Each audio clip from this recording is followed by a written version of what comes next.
Today's guests are Erin Axelman and Sam Eilertsen. Erin Axelman is a queer Jewish filmmaker based out of Somerville, Massachusetts. Israelism is their directorial debut. Erin and Sam Eilertsen founded Tikkun Olam Productions, a nonprofit filmmaking collective that focuses on documenting and supporting movements for justice. Erin has produced videos for Senator Ed Markey as well as Congressman Jamaal Bowman. Sam worked for a decade as a cinematographer and editor on narrative and documentary projects before directing Israelism, which is also his directorial debut. He's also directing the upcoming documentary Generation on Fire, which follows the youth climate movement, and Versus Goliath, a documentary series on frontline environmental justice activists, which was selected for the prestigious CNN Film Independent 2023 Docuseries Intensive. Welcome, Sam and Erin. So happy to have you on my podcast. Thanks so much for having us. Yeah, wonderful to be here. Big fan of your work. So I wanted to start off by asking about this film you both made, Israelism, that is just topping the charts kind of everywhere these days. I mean, there's been so many screenings all over the world. It's making headlines, few New York Times pieces. And I wanted to start by asking how you see this film now. What is it like to bring it into the public eye? I know this was a film that you made for the course of almost 7 years. So what is it like to bring this film into the public eye in this moment? Yeah, I mean, it is really quite incredible. We did not expect such an incredible response to this film. Both excuse me, both the positive and the negative. Like we've received an enormous amount of support from the movement for Palestinian rights and the movement among American Jews specifically for Palestinian rights, and also just from the wider public. I mean, as you mentioned, we've been in the top 10 documentaries on Apple TV for months now, which is just never would have predicted that when we were making the film over 7 years or when we premiered in February of 2023. And also the backlash a number of times was very intense. A number of attempts to, and actually there was a recent one, a number of attempts to cancel screenings we were holding, colleges where the film was screening, receiving tens of thousands of emails telling them to cancel the film, claiming the film is anti-Semitic, even though we're Jewish filmmakers that made it, claiming that the film is on the side of people who chant "kill the Jews." That's literally what one of the emails that tens of thousands of copies of were sent said, which is emblematic because this is what the film's about. Is that anytime you criticize Israel, you get called anti-Semitic. If you're Jewish, you're called not a real Jew or a self-hating Jew. And so, the backlash to the film in many ways has illustrated the film's point. But, we never could have predicted it. Obviously, October 7th and the genocide in Gaza since October 7th, such horrific events to live through and watch every day. And it's a complicated time to have a successful film. But for us, I think it's been really important the extent to which we've been able to have something to do in this time and have a tool that we've been able to use to support the movement for a ceasefire and the movement for Palestinian freedom. Because I think a lot of people have just felt helpless these past now almost 12 months, and I think it's meant a lot to have something that is helping, and that every single screening we have young Jewish people coming up and saying that this is our story too, and that it means so much to them for the story to be told. And of course, the people trying to cancel the film claim that we represent a tiny minority, but the reality is that we represent so many young American Jews who feel a similar story. And it also means a lot that so many Palestinians have told us that the film makes them feel seen, and helps them understand a different perspective as well. So it's been really meaningful to have this film out there in this time. Yeah, and I remember, Erin, when you and I connected, can't remember exactly when it was, but you reached out to me to help support the different viewings and interacting with Jew. This was a year before October 7th or so, I believe. And I remember the first time I watched Israelism was in Bet Jala with Sami Awad, who's featured in the Wow. film. Oh And yeah, yeah. yeah, because we were like strategizing Yep. around how to bring this film to Jewish communities. And it's an interesting time that it came out, because I was like, okay, you don't need my help at all, right? Because people are in some ways starving for this type of media that's been such a void. I mean, certainly in Jewish institutions, but also in the more public world. And, you mentioned Jewish and Palestinian interaction with the film. And I'm actually kind of curious to hear about what is it like, because I'm sure you get also lots of other people who are viewing this. But what is it like to show this to people who are not connected at all to anything going on in Palestine or Israel, or maybe just heard about it, briefly, Totally. but are not fully invested? Totally. Yeah, our film is made by both, American Jews and Palestinians. Obviously, there's some Israelis involved as well. Gili Getz and Daniel Chalfin are executive producers and producers of the film. And Nadia Sa, who formerly helped run the IMEU, is one of our producers too. And so while we were making the film, we did a lot of different test screenings because we worked in it for 7 years. We didn't think it would take 7 years. We always thought we were about 6 months from being done. So we were a bit delusional about how long we thought it would take. We thought it would not take nearly that long. But we did a lot of test screenings and really made sure that we were showing the film in different drafts of the film to both American, Jewish, and Palestinian activists and filmmakers. Because this is Sam and I's first directorial debut, we really wanted to make sure that we made a good film, but also more importantly that the film was relatable. And people saw themselves in it, both American Jews as well as Palestinians. We showed some non-Jews the film, and our editor actually is not Jewish. He's kind of the only person on the team who's not Jewish. And that probably was helpful to us, to be honest, to have someone who's a bit more detached from it. I think we weren't sure how non-Jews and non-Palestinians would react to it. We did really try to make sure that, or at least we hoped that the film would be deeply interesting and relatable to folks who were obsessed with this topic, like we are, obviously, both Jews and Palestinians who know this topic intimately, as well as people who knew nothing about it. So we tried to make the story makes sense to someone who knew very little about this. So even though our film is not a comprehensive history of Israel-Palestine, obviously it's based on the personal stories of American Jews who transform. But we tried to make sure there was enough context in the film that at least the narrative would make sense to someone who knew nothing about this. And it's been really amazing. Obviously, Jews and Palestinians are a small proportion of the world, and certainly a small proportion of the U.S. So it's probably the case that the most people who've watched it are non-Jews and non-Palestinians, and it's been really pretty amazing to see, this film be one of the first pieces of media that non-Jews interact with and non-Palestinians interact with. And I think our film does a pretty good job of at least introducing the Israeli-Palestinian conflict through an American perspective. Obviously, it's an American Jewish perspective, but also our characters are very American in how they grew up and how they view history.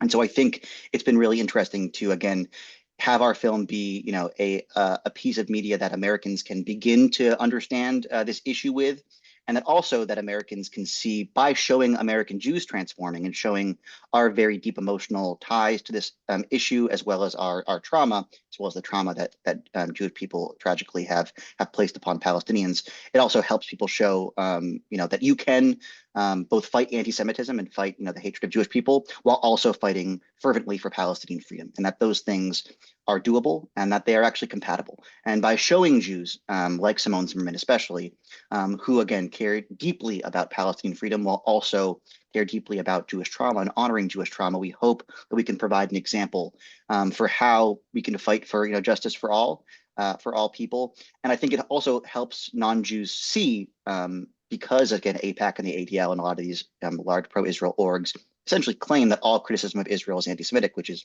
absurd, by showing people that that narrative is ridiculous, by showing people that we can both fight for our own safety as well as fight for the freedom of Palestinians. So it's been really, really amazing to both, even though, American Jews as well as American Palestinians especially were a big part of our core audience and who we made this film for, it has been really amazing to see so many non-Jews and non-Palestinians really, connect with the film and connect with the narrative and the transformation of our main characters.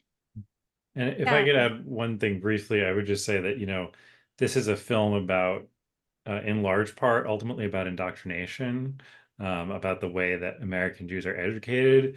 with a very one-sided perspective that actually erases largely the existence of Palestinians at all, or refers to them solely as terrorists and threats to Israeli and Jewish safety. And this is largely this is specifically a Jewish story, but it's also not uniquely a Jewish story. Americans are also very much receive many of these same messages from our mainstream media, and in our society, these anti-Palestinian, anti-Arab, Islamophobic messages. And also Americans, in many ways are indoctrinated into, pro-American ideology and erasing our colonial history and the reality of our complicity in, so many crimes around the world, including, obviously right now, the genocide in Gaza. Yeah, actually, I love that you mentioned that, Sam, because one thing I think because of the just immense trauma that we Jewish people have been through. And obviously, Sam and I's families fled violent anti-Semitism. My family fled about a little more than 100 years ago. I think we often think that we are unique, and I think not. I think we think that we're not. Or maybe immune from indoctrination or immune from some of the horrors that many other people across the world have committed. And I think what our film also shows is that we're just like any other people to a certain extent. I grew up in I went to public school in rural Maine, and I know many people who joined the American Army who knew absolutely nothing about Iraq or Afghanistan, couldn't even place Iraq or Afghanistan on a map, and went to occupy those countries. And I know people who were indoctrinated into Christian nationalism. And it's also been really interesting to see people, especially Christians in America, be like, this reminds me a lot of what I went through as a kid. So I think also, again, showing that, again, our story is not unique in a lot of ways, and that both the amazing aspects of our history as well as the deeply disturbing aspects of our history are not that unique to Jewish people. Yeah, I really love that you said that, because I think oftentimes around this conversation around Palestine and Zionism and Jewishness, sometimes it feels like the international world is like, okay, well, this is a Jewish and Palestinian problem and they need to kind of figure this out, instead of really understanding that this is a global issue, and especially in US politics, that like all Americans are actually responsible and part of it. And I think the film does a really brilliant job at, as you said, framing it around the indoctrination. And I think one thing that I found really also helpful, because, in a lot of activist spaces, a lot of non-Jews are oftentimes confused as to how is it that Jewish people can be so progressive on so many issues. And then when it comes to Palestine or it comes to Zionism, there is this weird attachment that even as we're witnessing like a live genocide, can't wake a lot of people in our community up. And it's confusing to see from the outside. And I think the film really gave a deep dive into the psychology and the education and that narrative work, which leads me to this next question, which is so complex. And it's something that I think about often, especially in this year that we've been in, that is so violent and so hardcore, of witnessing everything that's happening in Gaza and now in Lebanon. And on the one hand, there's kind of this urgency, right, of ending these oppressive systems, of ending the aid, of stopping the bombs. And then on the other hand, it's like this deep changing the mind's narrative work, consciousness work, psychology work, trauma work. And I'm curious, as you've been showing these screenings all over, how have you been holding that dynamic between those two needs? That's a great question. Maybe I'll go first, and then if Sam, you add on, I'll first really talk about one thing you said really quickly, about explaining, showing how and why, American Jews and Israelis in many cases react the way they do. And I think our film doesn't, nothing about our film says things to Palestinians that they don't know about the occupation of the Nakba. That part, obviously, Palestinians know at the back of their hand. But it's been really interesting to hear from Palestinians. The thing that I think is most valuable about our film to Palestinians, that it helps explain why and how American Jews especially have been so complicit and so involved in these structures of occupation. Like even talking with Sammy, and other, amazing Palestinian friends I have, when they were growing up, just seeing kids from Chicago or Georgia or California, occupying their homes and trying to understand, how is this happening? Like, why, how does this phenomenon, how does a suburban kid from California end up, enlisting in a army that's committing apartheid, very obviously. And so I think that's been really interesting to see from Palestinians. That's the main, I think, contribution this film has for a lot of Palestinians, is just explaining how and why the American Jewish position is the way it is, and also showing the transformation. That's showing that many of us are transforming and trying to be in solidarity with Palestinians. Yeah, and it's a very tricky question in terms of holding all those different things. Sam, you want to go with that first, and then I can add on at the end? Sorry, I forgot to unmute. Sure. Yeah, I think, it is very tricky because on the one hand, yeah, we need a ceasefire, 11 months ago, but certainly now, and we need a ceasefire in Gaza, we need a ceasefire in Lebanon. We need to end the starvation. We need to give people in Gaza a chance to rebuild. And so a lot of our work has been targeted on supporting some of those campaigns. And on the other hand, this is a long-term struggle, especially here in the United States, with changing our government's support for this occupation and this apartheid system, which I certainly think that it would be impossible for, certainly for what's been happening in Gaza to have happened at the same scale without American military support. And I think long term, without American financial and crucially diplomatic support, it would be much harder for Israel to continue maintaining this apartheid system without US support. And so changing things in this country is really critical. And that is not, unfortunately, a very quick struggle, because there are so many forces arrayed against us, not just, obviously AIPAC, but also the Christian Zionists and the military industrial complex itself that benefits enormously from this US-Israel relationship. So I think we have to think in terms of that long-term work while also holding, the urgency of specific goals that need to happen immediately, like a ceasefire. But, I think, unfortunately, the situation in Palestine is so bleak, and it feels, any kind of solution, we can talk about one state, two-state confederation, but like all of them feel enormously far away right now. And so I think just changing the fundamental opinions, particularly in the American Jewish community, but also in the wider American public, to start to shift US support away from, constantly having Israel's back no matter what, I think is crucial to, ultimately long-term leading to a future in Israel-Palestine where all people can be both safe and free. Yeah, and one interesting dynamic that we're also witnessing is that as more and more American Jews are divesting from Zionism and building solidarity with Palestinians, there's more and more Israeli Jews who are becoming more genocidal and more violent towards Palestinians. And I think about often of like what it would be like to have a film that's directed around specifically Israeli propaganda and Israeli media manipulation towards the Israeli population. Because one of those, like that gap also that's forming between American Jews who can see what's happening in Palestine and can stand against it, versus Jews in Israel who, are still preaching these very deeply genocidal ideologies, is becoming more and more extreme.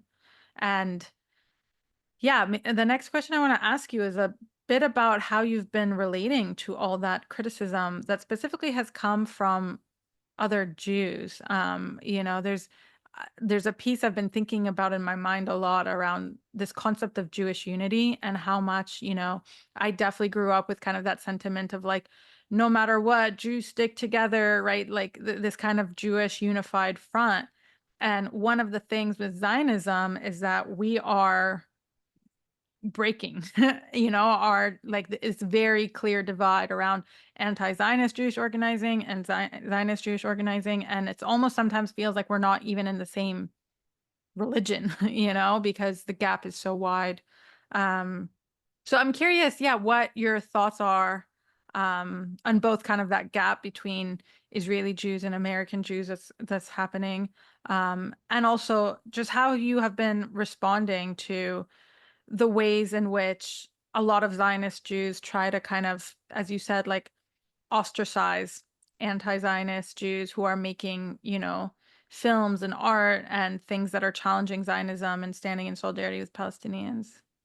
Yeah, Erin and I did an interview the week before last with Israel Channel 12. I'm very curious how that piece will come out. But um, they definitely wanted to hear our perspective, but one of the things that they kept challenging us on was the use of the word apartheid. Um, and to us, it's so clear. Apartheid has an actual definition, and the situation between the river and the sea very clearly to us meets that definition. And I think um, it is quite striking, when we went there to film, for example, like just seeing the fact that you can go, 40 minutes from or an hour from, being in the West Bank and experiencing this very intense occupation, and then you pass through the checkpoints and you drive back, even just the settlements or farther to, uh, you know, internationally recognized Israel, and life is so totally different, and it feels like, you know, uh, things like the wall and the uh, the blockade of Gaza.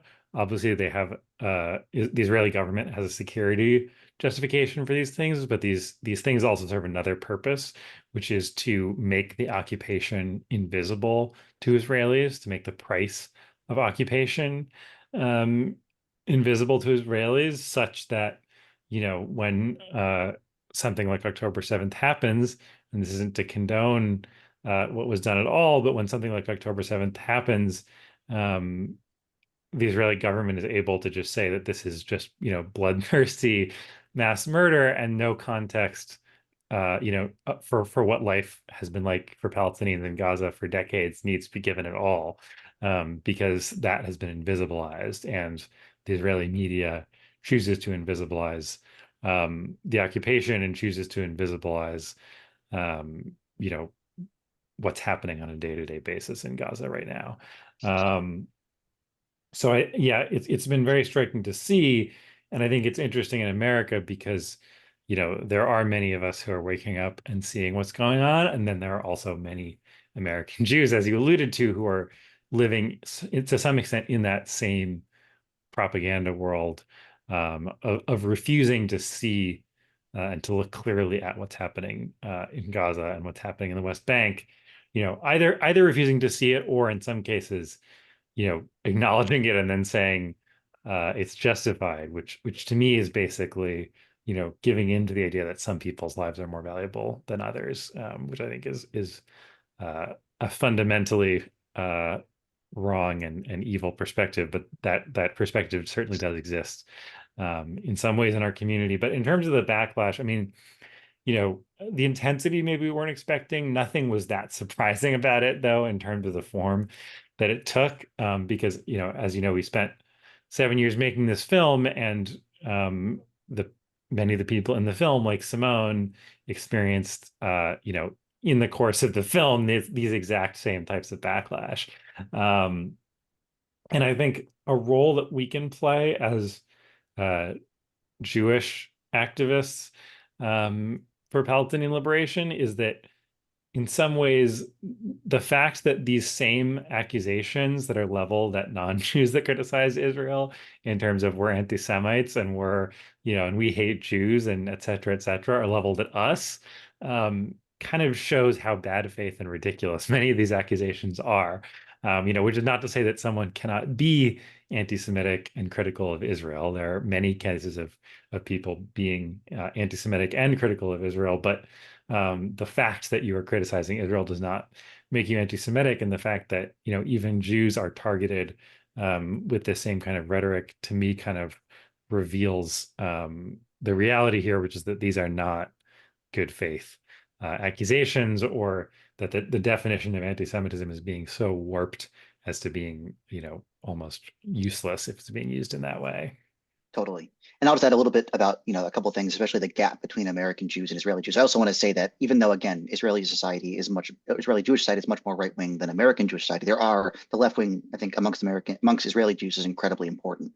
And we obviously highlight some groups, especially breaking the silence, but I think you're incredibly important. And I think, in South Africa, the segment of white South Africans who were against apartheid was critically important, and you need that resistance within the dominant group.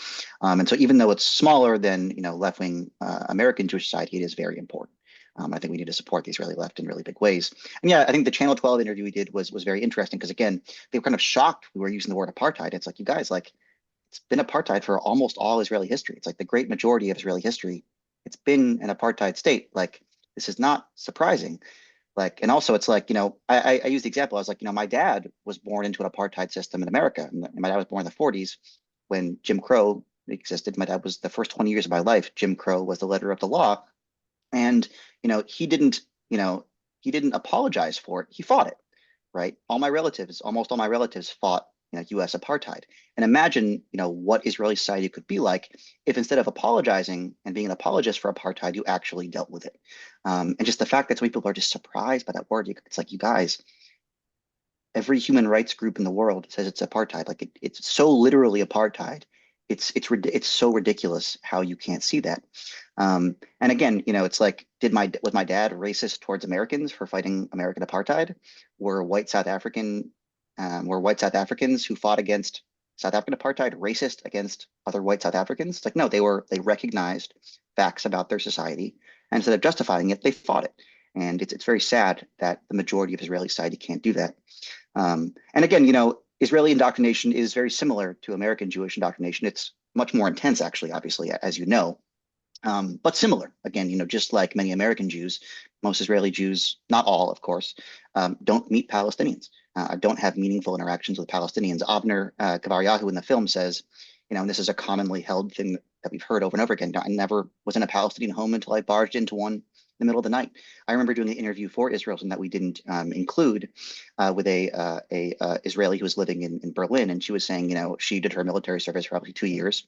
The weekends she'd be at her parents' house, and then every week she'd spend 5 days in the military base. And she went back and forth for 2 years, and she had no idea her military base was in the West Bank for those entire 2 years. The West Bank didn't even exist in her mindset. And just the fact that Palestinians and Palestinian identity is so basically erased is tragic. And again, but not unique. Again, America has done everything Israel has done on a larger scale. I grew up near Native American reservations that I never went to as a kid. So again, I think it's both important to be very severe in how we criticize Israel, but also, again, to note that Israel is not unique. It's happening in real time, and it is truly horrific, and we must stop it. But also, again, when Americans or Germans or British people criticize Israel without looking at themselves and looking at their own histories, that is obviously hypocritical. Yeah, definitely. I'm curious, as you were filming Israelism, were there moments that kind of hit in a more somatic, embodied way around, oh, this is how someone gets out of indoctrination? Because you're talking about a lot of people, you were interviewing a lot of people who, were indoctrinated and then left. So did you see any like kind of common patterns, or were there specific moments that things landed for you as you were, filming this around what it takes for one to leave an indoctrination? That's a great question, and we definitely, I think, saw a lot while we filmed. But also, this is definitely based off of our own stories, and definitely my story, and very much based off of me recognizing people changing and transforming in college. I was very lucky in that I began transforming in high school because a teacher of mine, a super left-wing teacher, was just surprised by how pro-Israel I was, and just gave me a bunch of books, especially by left-wing Israeli historians, but also Palestinian historians. And I was just like, whoa. And I began to realize that, very similar to the kind of traditional American narrative, the traditional Israeli narrative totally erased the people who were living there. But in college, I saw so many people who were like Simone and like other characters in the film who had a much more intense pro-Israel education than I had, and who, again, had never met Palestinians, knew virtually nothing about Palestinians. Simone says in the film, she literally thought that Palestinians were people who killed Jews. That's really the only information she got. And oftentimes it was incredibly small things. It was literally just having a conversation with a Palestinian about what it was actually like living in the West Bank, what it was like seeing their father shot by rubber bullets every week when they would go to peaceful protests in the West Bank, or understanding what a settlement was and hearing from a Palestinian about what settlers were. I think many American Jews and Israelis grew up with so little information about Palestinians, often just very basic interactions or um, uh, basic, learning basic facts about Palestinian history is enough. And that's enough to actually change people.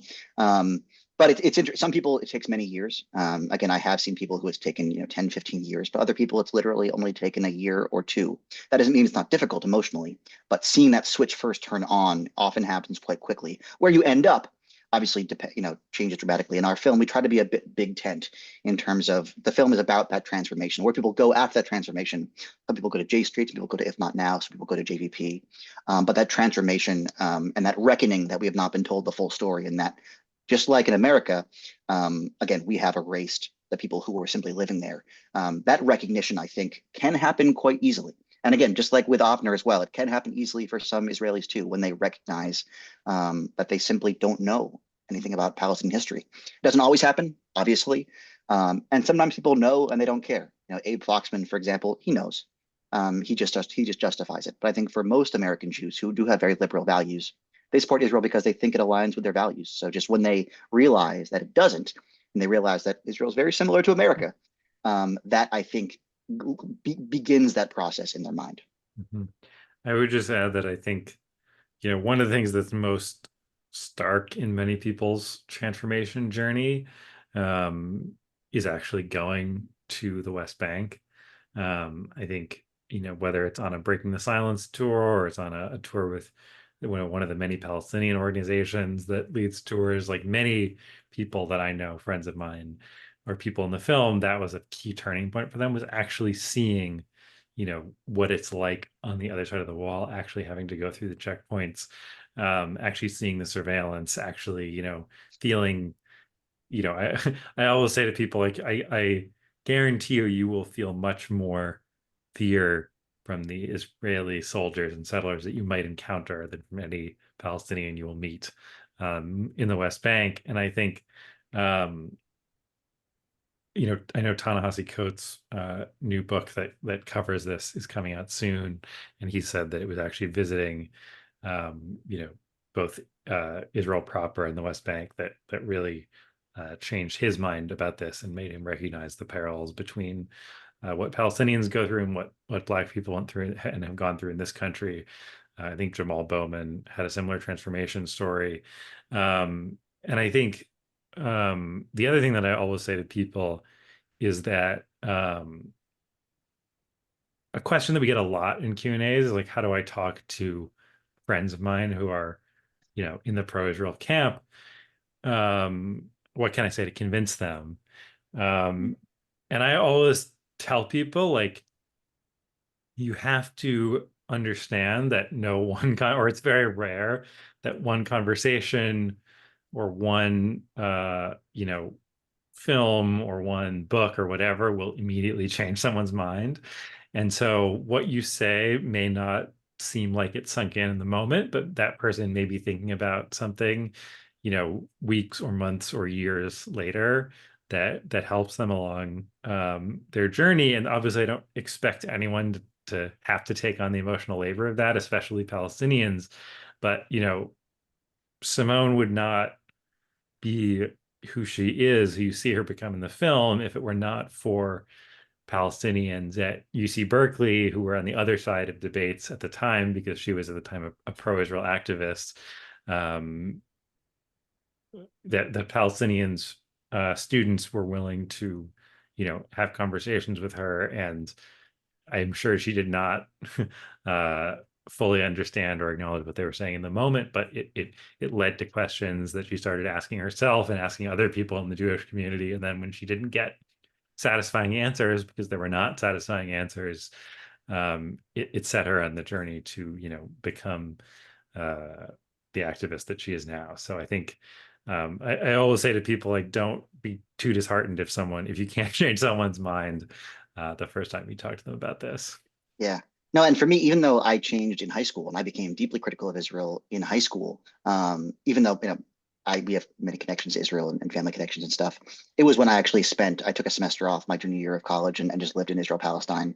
And again, I thought I knew most aspects of the basics of Israeli Palestinian history, but just seeing the occupation, I actually got to meet the current executive director of the Holy Land Trust, Elias, as well as Baha. He's a friend of a friend, so I got to hang out with both of them extensively in 2011, and just seeing what their lives were like, just seeing the bullshit that they have to deal with on an everyday basis, was transformational for me. And a big moment for me, especially as well, was I was in Hebron with Elias from the Holy Land Trust. We're just walking around. I went to a rooftop, and all of a sudden, this guy, we start hearing someone's yelling at us in Hebrew, and a soldier's pointing a gun at us, and yelling at us in Hebrew. And we raise our hands, we're like, "Oh my God, like, so sorry." And I speak English, and immediately he goes, "Oh, yo, you American?" And I'm like, "Yeah." And he's like, "Oh, yo, bro, I'm from California." And I'm just like, "Cool." And he's still pointing a gun at us. And I'm like, "Cool." He's like, "What you doing?" I'm like, "Just walking around." He's like, "Oh, cool. Well, have a good day, man." And I was just like, what is going on here? Like, what, like, my friend is terrified. Israeli soldier just pointed a gun at him. And it's like, what is this Californian kid doing, enforcing so obviously an apartheid system? And I was just like, that was a big moment of shock for me, of realizing the American connection to all this too. Yeah, definitely. And all these kind of contradictions, that certainly, growing up in Jerusalem, I've confronted my whole life, where on the one hand, yeah, you have, American Jews who are coming and seemingly so playful and so nice, but then are like, enforcing some of the most violent policies. And yeah, it's a really harsh reality. And I agree with you. I think something that I hear a lot from activists, especially international activists who do come to Palestine and spend time in the West Bank, a lot of them do say, like, "Oh, I thought it would be more complex or harder to understand what's going on." But actually, it's pretty clear cut. It's Mhm. very easy to see. You see the checkpoints, you see the soul. I mean, you see the settlers. It's all very visual, actually. And I think one of the things, Sam, you were saying earlier, that the occupation wall is also there so that, Israelis won't see, but also so the international world won't see. Mhm. Um, Yeah. and one question that I want to touch on, is around this question of anti-Semitism that we've discussed, around how, right, like even Jews who are critical of Israel are deemed to be anti-Semitic, and how that phrase is not as relevant anymore when it's used in that way. One thing that I found really powerful in the film is how it really shifted the context of that conversation to show that we're really invisibilizing the real threats of anti-Semitism when we stand with Israel no matter what. And when there's all this projection onto Palestinian people, as as you were saying, how Simone earlier had that way of thinking of just like, oh, Palestinians just want to kill us, which is just so um, widespread in the Jewish community, of like thinking of Palestinians as just people who hate Jews, and how far from the truth that is, because there's never this reckoning with like, well, what is Palestinian lived experience like actually, and where does resistance come from, and kind of all these questions. So yeah, I'm curious to Mhm. hear also a little bit more of like how you wove that in to the film, because the film kind of ends on that note, around us ignoring the real threats also of rising anti-Semitism, and the way that the conversation about anti-Semitism is completely misdirected, and projected onto Palestinians. Mhm. Absolutely. I mean, as we're talking, I believe it was last week, Donald Trump basically said that if he loses, it's the Jews' fault, more or less. And, this is really serious. And Bibi Netanyahu is clearly rooting for Trump. And, the same with, you know, um, the Israeli government and the pro-Israel lobby, loves Viktor Orban, and whose campaign sort of was the root of a lot of George Soros conspiracy theories. And um, we've seen even an alliance, in some regard, between the AfD, the far right in Germany, and pro-Israel forces. And like this is very alarming. And yeah, when we make anti-Semitism, the concept of anti-Semitism about criticism of Israel, and even criticism that's based entirely in facts, is deemed anti-Semitism, then we are eroding, cheapening the term such that people don't fully believe or dismiss accusations of anti-Semitism that are rooted in reality. And I think this is sort of a key line of is to me of distinguishing between legitimate criticism of Israel and criticism that might veer into anti-Semitism. Is it based in facts? Is it based in reality? Regardless of whether you agree with the emotional content or not, but does it is it based on legitimate facts, or is it veering into sort of conspiracy theories and tropes that have been used against Jews for a long time?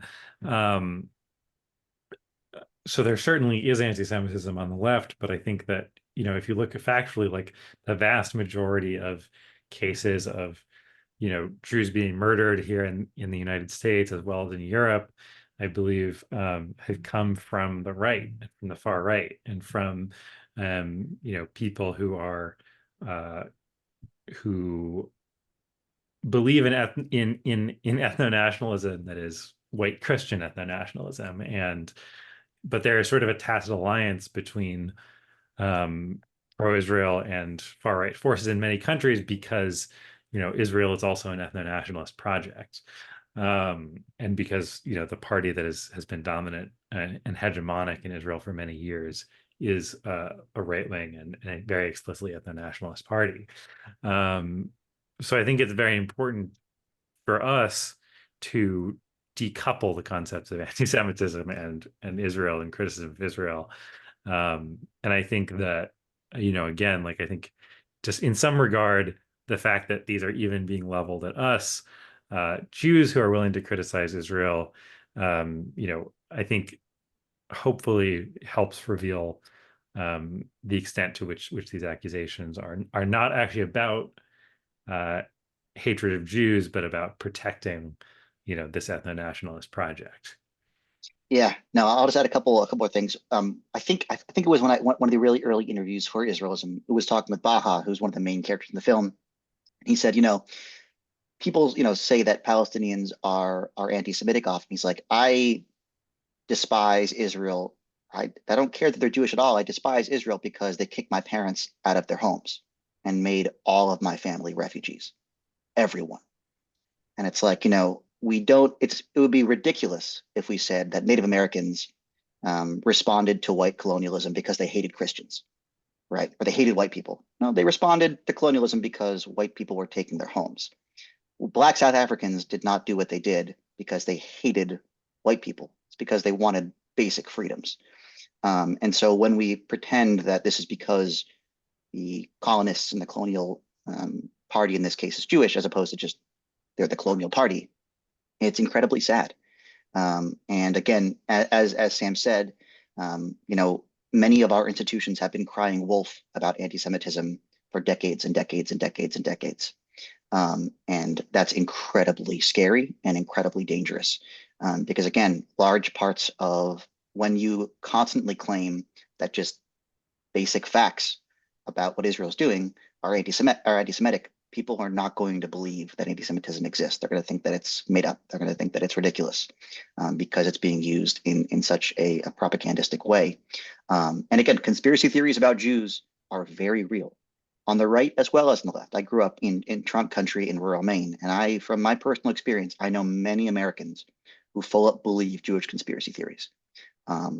They believe them, most on the right, but also on the left as well. And that is the danger to Jews, is conspiracy theories about things we're not doing, not about things that are actually being done by Jewish people. Those things are real, and we have to be real about that. And yeah, it's wild. I mean, we get called anti-Semitic, just all the time at this point. Again, we have in our film, we do have a Palestinian producer, but the great majority of our team is Jewish. We have Emmy and Peabody winning Jewish filmmakers who've worked on some of the most Jewish films and TV shows. Our editor won an Emmy for The Marvelous Miss Maisel, and he also did The Plot Against America, like two of the most amazing American Jewish shows of the past couple 20 years. And usually when people call it anti-Semitic, they don't give any reasons at all. And that's incredibly sad and incredibly dangerous. I did a Q&A at BU, and there's an Israeli doctor there who said that my film was bigoted. And I was like, why? I just asked him, I was like, why is our film bigoted? Like, and he just had no answer, but he was so comfortable calling me a bigot with no preparation for being challenged about that. And sometimes people say that our film is a conspiracy, that it claims that American Jewish institutions have this conspiracy to indoctrinate kids. And it's like, that's not a conspiracy at all. Like, I have so many friends who literally joined the Israeli military because their institutions told them it was a good thing to do. That's not a conspiracy. That's literally their mission statement. It's like, it's not a conspiracy. The American military does not have a conspiracy to recruit kids to the American military. They do it out in the open. It's what they do. So again, it's like, you guys, we're literally like, these are our stories. These are the stories of us and the stories of many of our friends. And to say that either we're hateful or that we're making this up is incredibly insulting, and also denies the very obvious reality that many of our institutions have educated us in ways that do not support critical thinking and support blind nationalism. And calling that out is totally fair game from our perspective, especially when it's our stories. Like one of our producers is a British Jew who joined the Israeli military at 18 years old and really resonated with our film because it's literally his story, Yeah. Yeah, definitely. Well, I'm also called anti-Semitic a lot, so maybe, and I like I literally know teach, you are. I teach like Jewish scripture for a living, Yes, you you're know, and much it's more like, religious than Sam and I are. but it's just funny. I'm like, maybe we should start a anti-Semitic Jewish club, like all of us, which would be a pretty amazing Jewish club. There'd be But a lot yeah, of us. There'd be a lot of us. Yeah. there'd be a lot of us. And I think one of the things that's just so inspiring seeing this film do so well across the world is that for so long there hasn't been accountability. I mean, of course, for the Israeli government, but also for the ways that Jewish education happens in the US, where the word Palestine is like something that we can't even say. We can't say Palestinians, we can't say Nakba.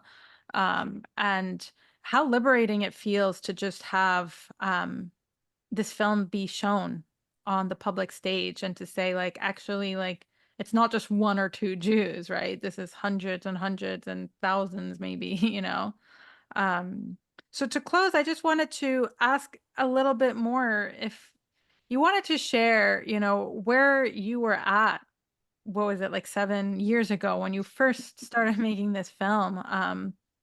Yeah, I mean, of course, it's like none of us could have predicted this moment that we're in now, but I'm curious to hear a little bit more about what motivated you to create this film in the first place, and where you were back when you first started it. Yeah, maybe I can go. Yeah, I can start this one. Yeah, because this was very much like my personal story and definitely the story, my college story, especially, and we definitely made the film partly about the college experience, partly because again, Sam and I saw so many people changing college, especially kids who go to Jewish day school, or have just very intense kind of isolated Jewish educations. That's when they meet Palestinians for the first time, or that's when they see Palestinians for the first time. And so I think again, it was seeing not only the indoctrination in my own life and my friend's life, but also the militarization and how those things were tied that made me realize that this was not just a sad or interesting story, but a fascinating and very bizarre story where again you had these liberal suburban kids who at 18 years old joined an apartheid military, and I saw that. And I saw my friends have PTSD, and I saw my friends transform who would come back from the Israeli military. People I know who I went to college with, or actually siblings of kids I went to college with who joined the Israeli army, now call Israel an apartheid state.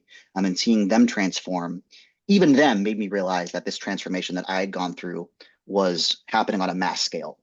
And so I think it was that recognition that this was just a fascinating story, and that also a story that I could tell because of my own experiences and how I knew this world so well because I grew up in it as well. That made me want to do this. And Sam and I worked together on it from the very start. It was just Sam and I for about 3 years. We didn't pay ourselves at all. And eventually we were able to get some producers and eventually get funding after like 3 years. But it's we started this film before Trump was elected. And I I very naively thought that there's no way Trump was going to get elected. So we definitely started this film in a much different world than we ended the film in. And especially as we talk about the rise of anti-Semitism in the US and the rise of kind of fascism, we did not know that was necessarily the direction the film was going to take. It was going to be much more about kind of indoctrination, but it was also going to be a much more academic film in the beginning. I grew up watching Ken Burns documentaries. Sam had more interesting documentary experience than I had. But we realized, maybe about a couple years in, that it had to be about personal stories because this was about transformations. It had to be about personal stories. And that, I think, once we realized that, and our producers helped that a lot, that's when we really kind of figured out the general story. And that's when we decided to make the structure of the film based upon essentially Simone's life, of where, Simone growing up and then having that transformation. Mhm. Yeah, and I would just add, going back to the college experience, Erin and I went to college together. We started in 2008, which was the year of the first Gaza war, Operation Cast Lead. And so it was obviously a big debate on campus and a big source of tension and division. And we saw over and over again, like the people who we were good friends with, I think both of us, by the time we got into college, had a different view. Like I had a more, it's complicated view, as you kind of alluded to earlier, Hadar. Like I kind of thought it was like, there's a lot of complexity here. And I think some parts of it are complex, but I've now realized that a lot of things are very simple. But we saw over and over again so many of our friends who were Jewish who came to campus, and they were totally pro-Israel and wanted to defend Israel every opportunity.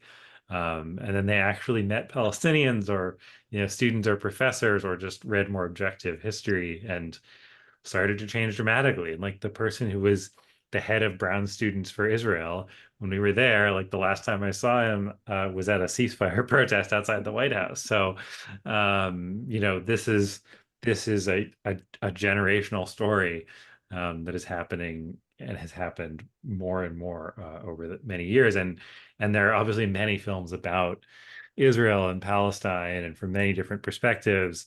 We always encourage people to watch, films by Palestinians about their experiences as well. But there really wasn't a film from the American Jewish perspective specifically, and this perspective of American Jewish transformation. And that was sort of what set us on the journey to make this film. Yeah, beautiful. I love that you focus so much on personal stories. I mean, it's true that the personal and the political are just so bound up, and in order to shift the political, we also have to get very interpersonal narrative and story. And I think the emphasis on transformation is super powerful. Because also for me as a spiritual teacher, that to me is part of the purpose of why we're alive, is to constantly transform ourselves and grow and evolve and be willing to unlearn and relearn and look at ourselves. So I think that that's really profound and really beautiful. Is there anything that we haven't touched on that you wanted to share? Anything we didn't name yet? I guess one thing I really like what you guys are talking about, it's interesting because there has been a lot of academic work on this. And we were also guided a lot by Dov Waxman and other folks, academics who had talked about this transformation. But I think what we wanted to do, is show how that happens, and the personal ramifications of that. But we wouldn't be able to do our stuff if there wasn't obviously people who had transformed, if Simone and If Not Now and JVP and J Street didn't exist.